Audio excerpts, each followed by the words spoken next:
in this video, we're going to talk about how to get the efficient provision of what we call public goods, right? So what defines a public good? There are two criteria for a good to be considered a public good. It has to be non-rival. And what that means is that my consumption of the good does not eliminate or take away your consumption of the good. Okay? So to give you an example of a good that's not public, right, a slice of pizza. If I eat that slice of pizza, you can't eat it, or at least I hope you don't try to, because that would be a little strange. What kind of good has this characteristic that it's non-rival? Well, it could be a thing like a public park. Right?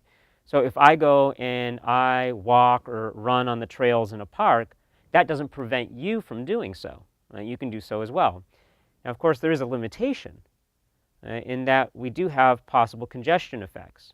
Right? So two of us can enjoy the trails, and my hiking or running on the trail doesn't reduce your enjoyment of the trail. Right? It doesn't reduce your marginal benefit at all. But once we have too many people on the trails, then we run into some problems. Which is why I don't want you to think of these categories, private and public goods, as just being just two completely separate categories. There are degrees to which a good can be considered public. Right? So a good has to be non-rival and also non-excludable, meaning that I cannot prevent you from accessing, right, or consuming the good. Because if you can't have access to it, well, then it's not really a public good. So other types of public goods we think about are things like roadways, right? But of course, again, roads also have congestion effects. So when someone talks about a public good, you need to, right, what we as economists mean is that they're goods that satisfy these two conditions. That is different from a publicly provided good. Right? Just because the government provides a good doesn't mean that it is a public good. Okay? We have a very different definition of that. And to give you some examples of why that distinction is important, in many countries, the utilities are publicly owned, right? So the electric company, in some cases, less so today, but a few decades ago, in a lot of countries, the television stations and the radio stations were also publicly owned. Right? Here in the United States, that might seem strange to us. Obviously, we have public broadcasting, but most of our programming is through privately owned networks, right? So that's a very important distinction to keep in mind. So what's the big difference here in terms of how we think about the efficient provision of public versus private goods? So now we'll go back to a case where there are no externalities, right? But what's important for you to understand is the difference in how we construct the market demand curve from individual demand curves. So first, let's start off with a private good. So here we have Jill and Joe, and this is the market for hamburgers. And so let's say that at a price of $4, Jill is going to want to consume 2 hamburgers per week. If the price falls to $1.50, Jill will want 3 hamburgers. Joe, on the other hand, at a price of $4 wants 4 hamburgers, and at a price of $1.50, he wants 8 hamburgers. So how do we construct the market demand curve? And let's assume that these are the only 2 consumers. Right? Now, clearly, in most markets, you'll have more than 2 consumers, but it's a lot simpler to do the exercise with just 2 people. So now what we do is we take at each price, and at each price, we take the quantity demanded and we add those together. In other words, we're summing up our demand curve horizontally. So 2 plus 4 equals 6. So at a price of $4, the market quantity demanded is 6. At $1.50, we add Jill's 3 hamburgers to Joe's 8 to give us 11. And so our market demand curve is formed by horizontally adding up, right? At every price, we add up the quantity demanded. Okay, so that's key. At every price, add up the quantity demanded. Now, what's different about the market demand curve for a public good? Well, again, think back, right, to the fact that this condition of consumption being non-rival. And so now we're talking about something where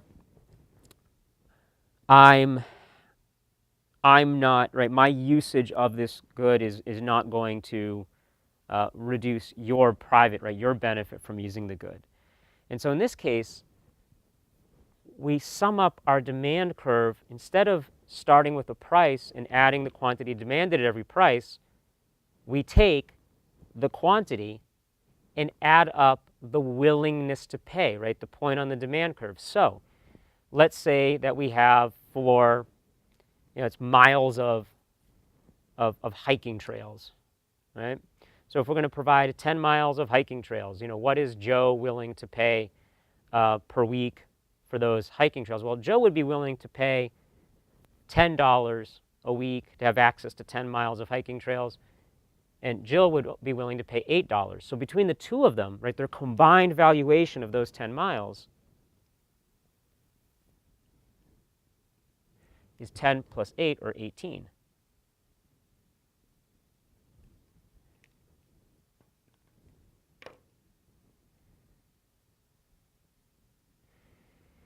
Likewise, what if we wanted to increase the number of trails to 15 miles? Well, if we wanted to have 15 miles of trails, right, Joe would be willing to pay, say, $5, right, to get the, to go up to that higher amount, and Jill would be willing to pay 4. So 5 plus 4 is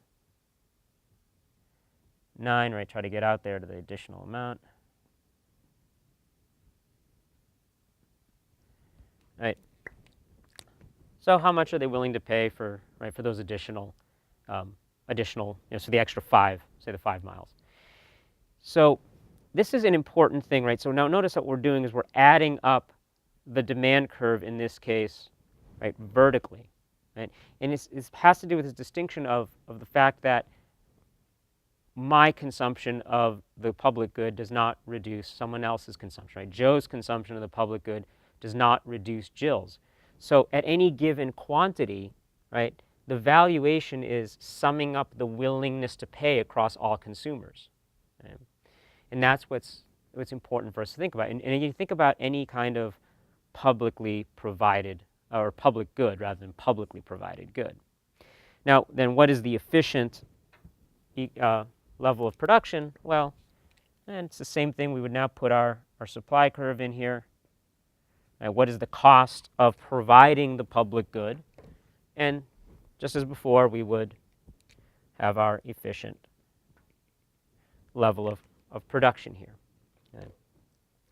Now, again, it's important to bear in mind that distinction between public goods and publicly provided goods. There's also a question of how do we supply these goods, right? So because something is a public good, there's a question of, does that mean that a government agency has to provide it, or can the government contract with providers to do so? Right? So think about our roads, right, those are public. We think of them as being at least a quasi-public good, if not fully so because of congestion problems. And they are maintained by the government, right, by the authorities, right, state highways, by ODOT, local roads, by the municipalities. Of course, the question is, well, who actually does the maintenance on them?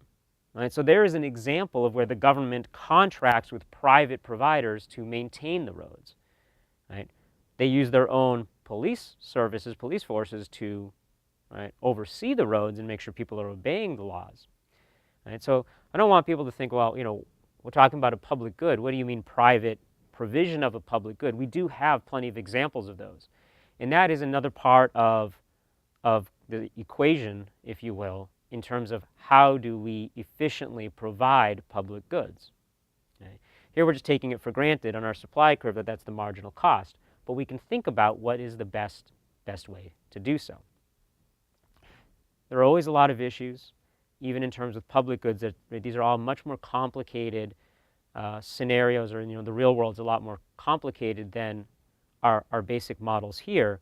But this does give you at least some first insights into how we think about these different kinds of problems.